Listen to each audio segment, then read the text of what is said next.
දවසක් ඔයාලා හැමෝටම ඔන්න මම අදත් ලස්සන vlog එකක් අරගෙන ආවා.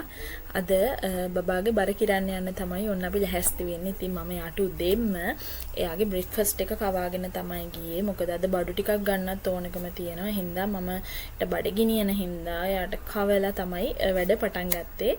ඉතින් එයාට වොෂ් එකක් දාලා ඊට පස්සේ බර කිරන්න යන්න ඕනේ බඩු ටික හදාගෙන ඉක්මනටම අපි දෙන්න ලැහැත්ති වුණා. මොකද අද ටිකක් විසී දවසක් හස්බන්ඩ්ට වැඩට යන්නත් ඕනේ, බබාගේ බර කිරා ගන්නත් ඕනේ, බබාගේ බඩුත් ටිකක් ඉවර වෙලා තිබ්බේ ඒ ටික ගන්නත් ඕනේ. ඉතින් ඔයාලට පේනවා ඇතිනේ එයා ඒ අතරෙත් එක කෝල්ස් වලට ආන්සර් කර කර තමයි දැන් ඔය අපේ වැඩේට යන්න රෙඩි වෙන්නේ. ඉතින් මොනවා කරන්නද නේ, හැමදේම කරගන්නත් ඕනේනේ. ඉතින් මේ ඔයාලට පේනවා දැන් අපේ පැටියා මේ එයාට උපතිම රතගායද කොයිද? එයා ඉතින් හැම වෙලේම වාහන වලට හරිම ආසයි. දැන් පාරට යනකම් හස්බන්ඩ් කරන්නේ එහෙනම් මේ ඔයා යංකෝ මාත් එක්ක කියලා තියාගෙන යනවා. ඉතින් ওই විදිහට තමයි එයා පාරට එනකම්ම ආවේ අපේ ගෙවල් පාරේ ඉඳන්.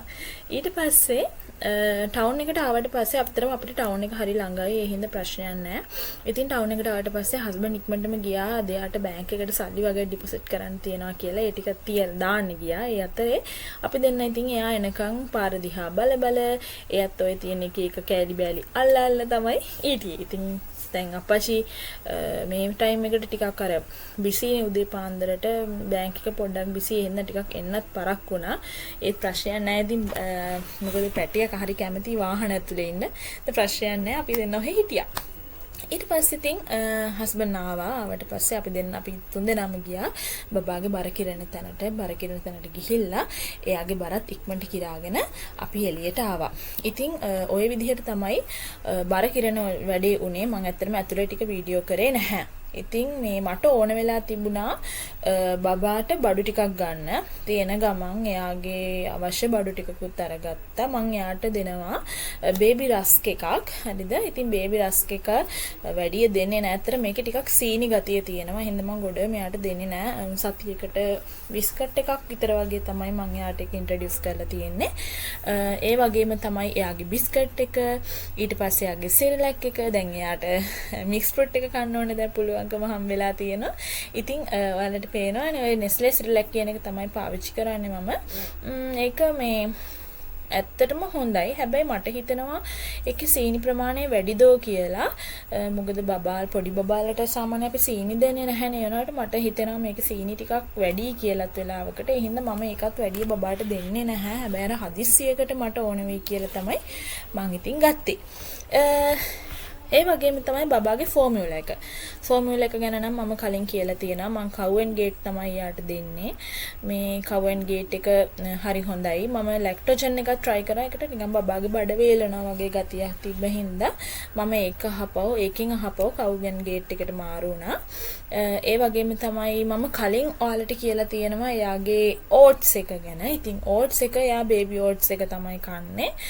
උදේට තමයි මම ගොඩක් දුරට ඕට්ස් දෙන්නේ යාට කන්න. ඉතින් ඒකත් හොඳයි. ඇත්තටම ඉන්ග්‍රීඩියන්ට්ස් ගොඩක් තියෙනවා. ඉතින් අවුලක් නැහැ. බබා හරි ආසාවෙන් කනවා. ඉතින් ওই ටික තමයි මම බබාට ගත්තේ.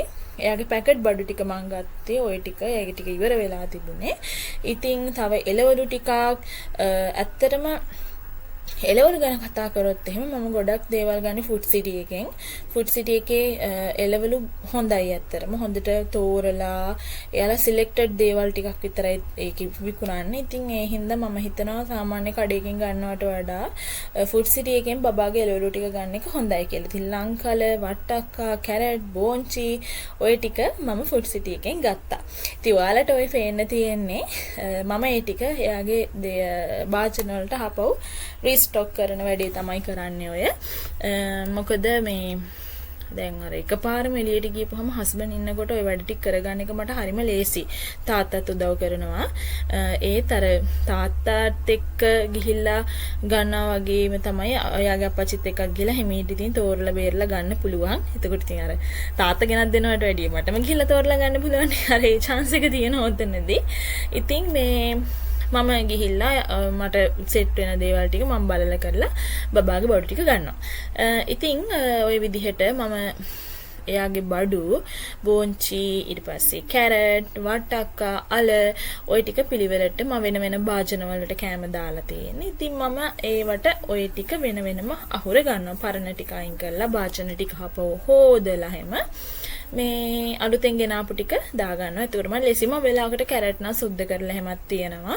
ඒතර මට හදන්න විතරයි තියෙන්නේ. වට්ටක්කත් ඒ වගේ. යටට පොඩි ටිෂු කෑල්ලක් දාලා වට්ටක්ක ටික සුද්ධ කරලා තියෙනවා. එතකොට ඉතින් කෑම එක හදනකොට කපලා ඉක්මනට දෙන්න විතරයි තියෙන්නේ. කොහොමත් මේ මම බබාට බත් දෙන්නේ දවසට එකපාරයි. එතකොට යාට ප්‍රධාන වේල් දෙකක් යනවා. උදේ දවල් එකයි. රාත්‍රීට මම ගොඩ කෑම දෙන්න try කරන්නේ. එක්ක කිරි එකක්, එහෙම නැත්නම් යාගේ සීරියල් එකෙන් චුට්ටක් ওই වගේ දෙයක් තමයි මම රාත්‍රීට යාට දෙන්නේ. මොකද මට හිතෙනවා එයා දවල් වලට හොඳට බත් කනවා කියලා. ඉතින් ආයේ යාට ලොකුවට බඩ පුරවන්න අවශ්‍ය නැහැ කියලා හිතෙන හින්දා මම ලොකු දෙයක් යාට කවන්න යන්නේ නැහැ. ওই පොඩි දෙයක් ඉතින් කවනවා. ඉතින් ওই විදිහට තමයි බර කිරණ දවසේ වැඩ ටික උනේ. ඉතින් මම ওই විදිහට බඩු ටික ඕකට ස්ටොක් කරගත්තා. ඉතින් හරිම ෂොක් දවසක් ඇත්තටම හරි බිසි.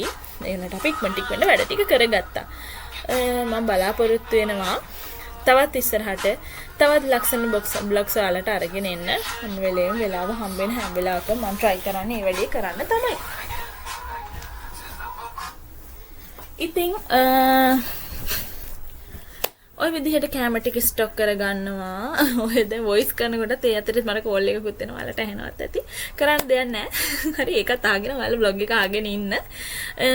හරි. ඔය පේනව නේද? හරි පිළිවෙලට යාලගේ පළතුරු එළවලු ඕනම දෙයක් අපිට හරියම ක්ලීන් විදිහට ගන්න පුළුවන්.